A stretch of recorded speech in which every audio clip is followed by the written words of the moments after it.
everybody. Welcome back. Today we are going to be interviewing Ayn Riggs. She is the founder of Slave Free Chocolate. Hi. Hi, everybody. Thank you for having me, Sasha. So what is Slave Free Chocolate? Slave Free Chocolate is what I would call a grassroots organization because it's made up of chocolatiers, students, teachers, journalists, designed and created to put pressure on the companies that admitted they were profiting from child exploitation and slavery 20 years ago.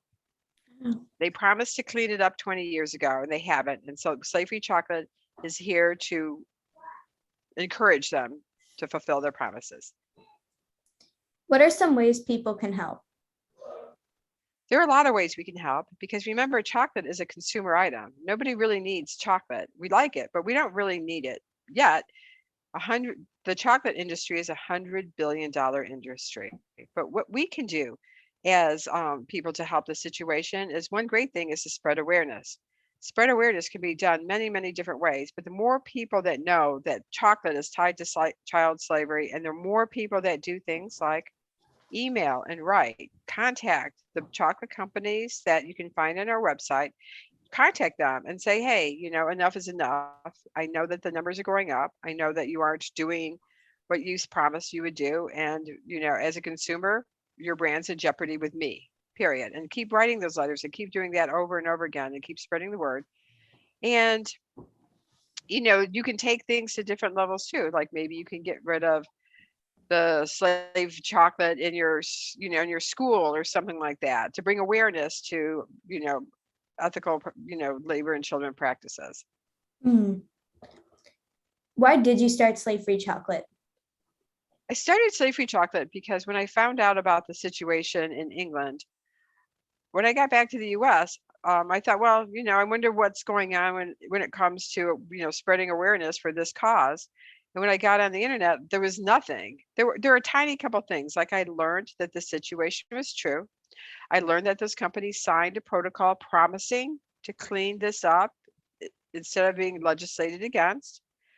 I saw that the first Department of Labor report, which was sort of giving them a grade for how well they were doing, was an F.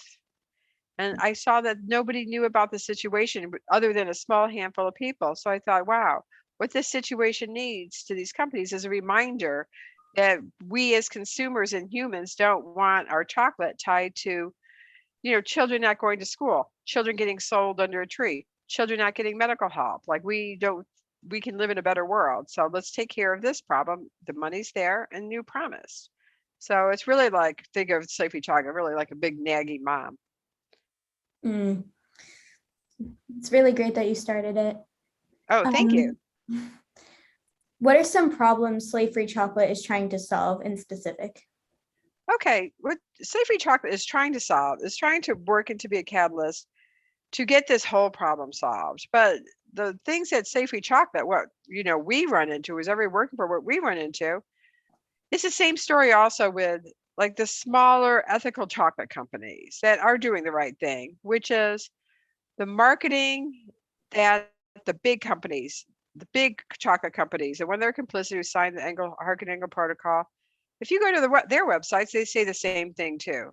There's not one chocolate website that doesn't say they care about children and they care about farmers. Not one. So if you are really an ethical chocolate company and you know that that's not true because the Department of Labor Statistics, proves that the numbers are going up, then who's lying here? Who's a culprit, right? And so I think the problem we have is with these smaller chocolate companies who are doing the right thing, they all say they're doing the right thing. But obviously somebody's lying, right?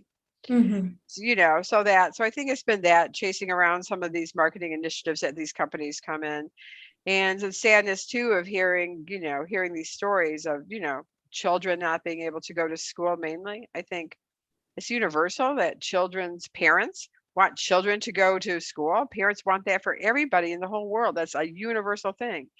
And when they got into growing cacao, they were talked into it because they said, this is an expensive crop that the West has. Most of these people have never even had chocolate. They don't even know what this crop is for, but it's very desired in the West. You guys are going to raise your level of your incomes, your standard of living. You'll probably get a school, you get a clinic, that sort of thing. That's why they started to grow cacao. And it's only gotten worse for them, unfortunately. And so just watching that is a big challenge running Slavery Chocolate, because it's very sad, and I really believe in my heart it's not necessary. Mm-hmm. Why are there slaves in the chocolate industry?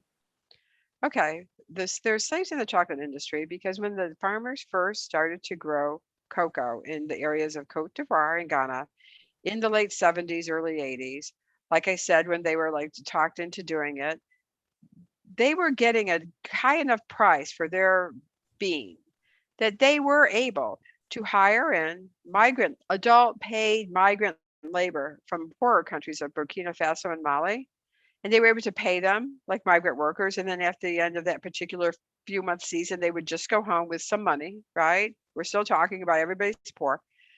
But as time went on, the farmers haven't received an increase of the price of their beans. It's always trying to be negotiated with those big companies and the countries to make rock bottom barrel prices. So what's happened was so inflation, just life inflation over the last 30 years crept up on these farmers. And now they're making in Ghana about $2 a day, maybe. In the Ivory Coast, I think the average is between $1 and 75 cents a day. So what's happened now, that's the real reality today. They can't afford to hire migrant laborers from Burkina Faso. And in order for them to eat, somebody's got to work these crops, right? They first try to get in as many family members as they can, but when that runs out, they use their own children. And then they can't afford to send the children to school. So they use their own children. They're at home anyway because they can't afford to send them to school. And then in some instances, and unfortunately, obviously too many instances, when these poor farmers can't even don't have enough kids, they've been resorting to get trapped kids or buy kids that were entrapped in slavery, like basically under a tree, like at a market or something like that, to act as that labor. And when these kids usually get kind of coerce. Like, hey, do you want to work in cocoa for a little bit? We'll give you some money and we'll send you home in 3 months. And because maybe their parents did that back in the day or their grandparents, it doesn't seem all that horrible. But the reality is they don't get paid, they don't leave. And when they're usually about 17 or 18, they figure out that they're old enough. They figure out kind of how to escape and they'll get back into their countries. But they'll have these stories of spending 6 years as a slave on a cocoa plantation. So that answers your question. Oh, are there any other organizations, companies, groups that are actively trying to solve this problem right now? Oh, yes. I think one of the main ones, and I know you're in the DC area, this is a good one to know about, is International Rights Associate IRA, International Rights Association. And you may want to look him up. That's a law firm that is suing on the behalf of some plaintiffs from Africa. I think that their work is hugely important because they have cases up, John Doe versus, I think this next one, like 8 companies are named. Cargill, Nestle, Hershey, Barry Callebaut, Mondelez, they're all named in this big lawsuit for this. And they're really doing some really amazing work through their legislation. So I think they're worth looking up too as much, and they're local too. And you can even do fundraisers for them for these cases as well. They're a nonprofit law firm. So they're always looking for, like, they do need money to help fight on behalf of these kids. And that's a great thing to do. That's great. What are some things you are doing right now or are going to do soon to help this cause? Okay. I am thinking, okay, I've been doing a bunch of, like, I was on a documentary, I do that kind of stuff, but I keep saying, and when I was listening to myself speak, right? Listening to myself talk, I keep saying that, if I had a magic wand, like if actually somebody said, if you had a magic wand, what would you do with this magic wand? And I said, I would get the CEOs of all those big companies in a room together. It doesn't even have to be that big a room. We're only talking like 6, right? 8 people, right? It's not even that big a room. And then I wanted to say to him, say, hey, can't we just fulfill our promises that we made? I know all of you have to go at the same time. Let's just do it. And I believe I don't know how that could happen. That's fanciful, to do that, but if you that could happen, I do like to say that people would why you're changing and committing to real decisive change, and also committing to independent monitoring, so that it's just not more of the same fox watching the henhouse. Then you probably get humanity behind you if we really did this. If you transparently actually really did this, then we would all learn, what it takes to correct something like this, and then move on to even harder ones, because cocoa slavery isn't the only it's just I think it's just it should be the easiest sector to fix, but there's a lot when it comes to modern day slavery. It's a huge problem in so many other sectors too. But this one should be fixable. It's $100 million industry behind it.